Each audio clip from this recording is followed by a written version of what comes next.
আওয়ামী লীগের নিবন্ধন বাতিল করে তাদের সাংগঠনিক কার্যক্রম নিষিদ্ধ করতে হবে, এমন মন্তব্য করেন জাতীয় নাগরিক পার্টির আহ্বায়ক নাহিদ ইসলাম।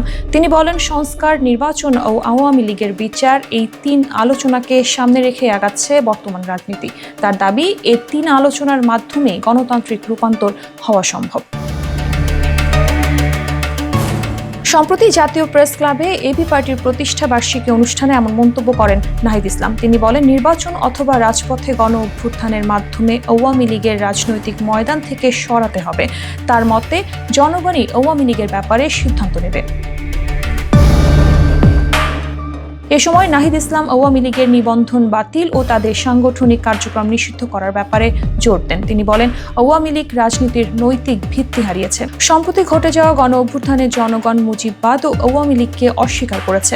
জনরোষে পড়ে দেশ ছেড়েছেন দলটির নেতাকর্মীরা। এরপরেও আওয়ামী লীগ এ দেশে রাজনীতি করতে পারবে কিনা এ আলোচনা আসতে পারে না বলে দাবি এনসিপির আহ্বায়কের।